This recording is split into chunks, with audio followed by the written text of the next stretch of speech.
शुक्ला जी आपके साथ शुरू। अब देखिए अखिलेश यादव का पोस्ट, क्या भेदकारी भाजपा, वो आपको भेदकारी भाजपा कह रहे हैं, यानी इशारा साफ है कि आप बुलडोजर भी हिंदू मुस्लिम देखकर चलाते हैं। क्या भेदकारी भाजपा के पास कोई ऐसा बुलडोजर भी है जो लोगों के टूटे घर बना दे, उस पर मान सम्मान का छप्पर फिर से लगा दे? जवाब दीजिए। अपने ऊपर लगे मुकदमे तो सत्ताधीश हटवा सकते हैं, लेकिन जो पाप उन्होंने किए उसके मुकदमे ऊपर वाले की अदालत में लिखे जा रहे हैं, उससे वो कैसे बचेंगे? इतना अन्याय, इतना पाप करके कोई कैसे सोच सकता है? अखिलेश यादव लिखते हैं, नाइंसाफी भाजपा सरकार की पहचान बन गई है, एक तरफा पक्षपातपूर्ण रवैया भाजपा राज में, बुलडोजर नकारात्मक विध्वंसकारी सोच का प्रतीक है। जवाब दीजिए। अतिक्रमणकारी, बलात्कारी, छलात्कारी के साथ अखिलेश यादव की इतनी सहानुभूति होना यह सिद्ध करती है कि उनको धर्म के आधार पर, भाई बहुत सारे बलात्कार के मुकदमे में लोग मुक्त होते हैं, लेकिन चूंकि खान मुक्त हुआ है, चूंकि मुसलमान मुक्त हुआ है, इसलिए जो है अखिलेश यादव को इसमें वोट बैंक की सस्ती राजनीति करने का अवसर मिल गया है। तो श्रीमान अखिलेश यादव अभी तक सिर्फ तकनीकी आधार पर कोई बरी जो हुआ, जिसको बरी समझ रहे हैं, अभी ऊंची अदालत में, अभी हाई कोर्ट में उसका मामला जाना है, सर्वोच्च न्यायालय में उसका मामला जाना है, अभी वो निर्दोष रिहा नहीं हो गया है। इसलिए आप उत्सव मनाने की गलती ना करें। अभी सिर्फ डीएनए मैच ना होने के आधार पर उसमें भी उसका नौकर बाकायदा उस मामले में कन्विक्ट हुआ है। सिर्फ जो है डीएनए सैंपल ना मैच होने और बलात्कार के मामले में तकनीकी विशेषज्ञों का मानना है कि एक ही डीएनए मिल सकता था, 2 डीएनए मिल नहीं सकते थे। इसलिए यह तो सिद्ध हो गया कि उस लड़की पर बलात्कार हुआ था, यह सिद्ध हो गया कि उसके नौकर ने बलात्कार किया था, यह सिद्ध हो गया कि उस नौकर का संरक्षक जो है मोहित खान था, यह सिद्ध हो चुका है कि उसकी बेकरी अतिक्रमित थी। तो किस बात पर जो है अखिलेश यादव आप जो है खान के तकनीकी आधार पर बरी होने पर आप इतने क्यों उछल रहे हैं? ठीक है, क्या उछलने का कारण भदौरिया जी, आप उस पीड़िता के प्रति आपके प्रति सहानुभूति होनी चाहिए आपके मन में, क्यों नहीं है उसके प्रति सहानुभूति आपके मन में? ये सवाल तो वाजिब है अनुराग भदौरिया जी। इस वक्त पर अगर 2 लाइनें उस बच्ची के लिए भी लिख दिया जाता जिसके साथ ये हुआ है, क्योंकि मोहित खान का जो घर में काम करने वाला स्टाफ था वो तो उसमें दोषी पाया गया है, जिस पर आप लोग जश्न मना रहे हैं कि भाई देखो इन्होंने बुलडोजर चला दिया। मोहित खान की तो चिंता हो गई, लेकिन उस बच्ची की क्यों नहीं हुई? बिल्कुल बच्ची की चिंता है, तब भी आवाज उठाई थी और तब भी ये बोला गया था, और आज भी कहता हूं कि सत्य को परेशान तो किया जा सकता है लेकिन हराया नहीं जा सकता है। ये जो बातें कह रहे हैं, नौकर ने गलती की थी तो सजा मोहित खान को मिल जाएगी। नौकर, इससे तो भारतीय जनता पार्टी के बहुत विधायक हैं जिसपे रेप का मुकदमा लगा है, तो क्या पूरी भारतीय जनता पार्टी को दोषी ठहरा के जेल में डाल दिया जाए? कैसी बातें कर रहे हैं ये भी बैठ के। दूसरी बात कह रहे हैं वो खान है, मुसलमान है, अरे वो हिंदुस्तानी है। और मैं उनकी भी आवाज उठाता हूं जो शंकराचार्य हैं, सनातन धर्म के प्रतीक माने जाते संत समाज, उनकी भी आवाज उठाता हूं। खुशी दुबे की भी आवाज उठाता हूं जो बिगना जिसको जेल में डाल दिया गया था 4 दिन की शादी के बाद। हम तो हर व्यक्ति, किसान की भी आवाज उठाता हूं।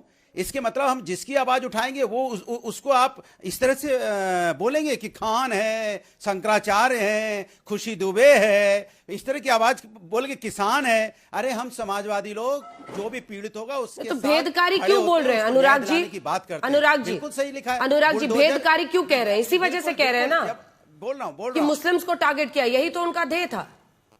इस वजह सुन लीजिए, बात यह है कि आप, अरे मुस्लिम क्यों, जो भी इनके खिलाफ खड़ा होता है उसके विरुद्ध में खड़ी हो जाती है भारतीय जनता पार्टी।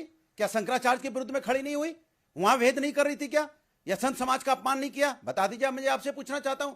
सवाल यह है कि आप बुलडोजर से घर तो गिरा देते हैं, तब तो बिना भेद सब पर करते हैं ना। लाओ ना, क्या गलत का राष्ट्रीय? अरे तब तो बिना भेद सब पे करते हैं ना, फिर भेदकारी क्या हुआ? कहते रहे भेदकारी, क्या भेदकारी? अरे भेदकारी क्या भेदकारी है ना, जो भारतीय जनता पार्टी के खिलाफ है, जो भारतीय जनता पार्टी के खिलाफ, सरकार के खिलाफ बोलेगा, उस पे ये कार्रवाई करने को तैयार हो जाते हैं। सवाल तो ये है। दूसरा है कि ये बुलडोजर से घर तो गिरा देते हैं, क्या गलत कहा? बुलडोजर से घर गिराते हैं, क्या घर बना देंगे? घर बनाने का भी बुलडोजर लेके आओ ना, कल यही से आलोक जी के पास चलते हैं। आलोक जी, लेकिन सवाल ये है ना कि वो कह रहे हैं जी के साथ अन्याय हुआ है। नहीं, 1 सेकंड, हाँ बोलिए, पूरा कीजिए। मैं कह रहा हूं पीड़ित बच्ची के साथ अन्याय, बच्ची के साथ अन्याय इनकी सरकार में हुआ है, तो सरकार की जिम्मेदारी होनी चाहिए कि आपका खाकी का रोप खत्म हुआ है, कानून व्यवस्था आपकी ध्वस्त हो चुकी है कि बच्ची के साथ अन्याय हो जाता है, उसकी भी जिम्मेदारी आप विपक्ष पे डालना चाहते हैं समाजवादी पार्टी पे। इतनी तो बेशर्मी मत ला दिए, कम से कम इतनी तो शर्म आंखों पे रखिए कि आपकी सरकार में एक बच्ची के साथ अन्याय हुआ और जिम्मेदारी लीजिए आप, और उस पर राजनीति मत कीजिए आप कि ये हिंदू है, ये मुस्लिम है, सिख है, ईसाई है, ऐसी राजनीति। आलोक जी, जो बुलडोजर एक्शन पर आज सवाल उठाया है अखिलेश यादव ने, अब बीजेपी कह रही है कि बुलडोजर जहां जहां पर अवैध निर्माण था उस पर चलाया गया है और वो कोर्ट में भी जाके ठहरता है। कोर्ट ने कई बार टिप्पणी की है कि आप एक्स्ट्रा जुडिशियल एक्शन ऐसा नहीं ले सकते हैं, लेकिन फिर जब वो जाकर दिखाते हैं कि भाई अवैध निर्माण था, हमने बुलडोजर चलाया, तो फिर लीगली तो वो सही रहते हैं, और यही बात बीजेपी कह रही है।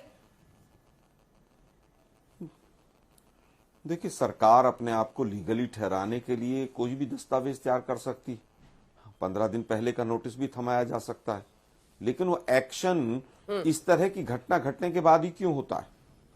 90% एक्शन जो है, जब कोई घटना घट जाती है या कोई भी इस तरह का जघन्य अपराध होता है, उसके तुरंत बाद 2 दिन आता है। अंकिता भंडारी का केस याद होगा, आपने तो अंजना जी बहुत प्रखरता से उस विषय को उठाया। जिस रिजॉर्ट के अंदर अंकिता भंडारी का जो भी पूरा प्रकरण रहा, जिसमें उसकी जान चली गई बच्ची की, उसको भी ढा दिया था इन्होंने रात को 2 बजे। जहां जहां ये फंसने का काम करते हैं वहां ये बिल्कुल नहीं छोड़ते हैं। ये पूरी तरह से कुलदीप सेंगर का घर क्यों नहीं गिरा दिया आज तक इन्होंने? कोई बता सकता है?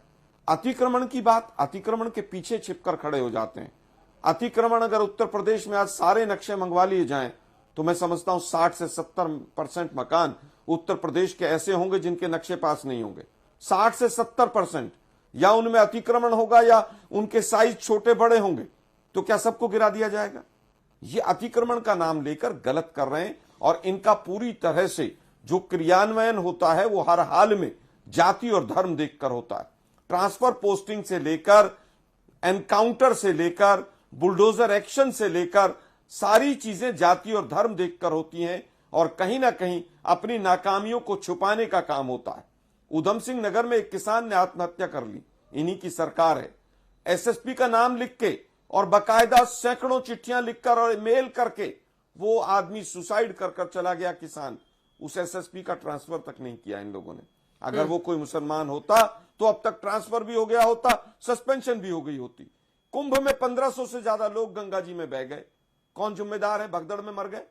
क्या कोई एक चिड़ी का बच्चा भी किसी के ऊपर एक्शन लिया इन्होंने? दिल्ली में रेलवे स्टेशन पे 100 से ज्यादा लोग मर गए, कोई जिम्मेदार नहीं है। अभी वहां पर यूपी के अंदर एक बाबा जी के प्रोग्राम में 100 से ज्यादा लोग मर गए, लोग तो कहते 300 से भी ज्यादा मरे। कोई पुलिस वाला, एक कांस्टेबल भी जिम्मेदार नहीं है, क्योंकि उसकी बीजेपी में अच्छी पकड़ थी। जिन लोगों का बीजेपी की तरफ झुकाव है उनका कुछ नहीं होगा। इनको हिंदू मुसलमान करना है, इनको न्याय से कोई मतलब नहीं। संभल में एक जज महोदया ने, उसने एक पुलिस वाले के खिलाफ एफआईआर का आदेश दे दिया, उसका ट्रांसफर कर दिया और उसको डिमोट कर दिया। तो न्याय की बात कीजिए ना। इसको हर चीज को हिंदू मुसलमान, क्योंकि वो खान है, ये कौन सा तरीका है भाई? आप नेशनल पार्टी हैं, आप सत्ता में हैं इतने लंबे समय से, वो एक भारतीय है और भारतीयों के लिए आईपीसी की सभी धाराएं सेम है।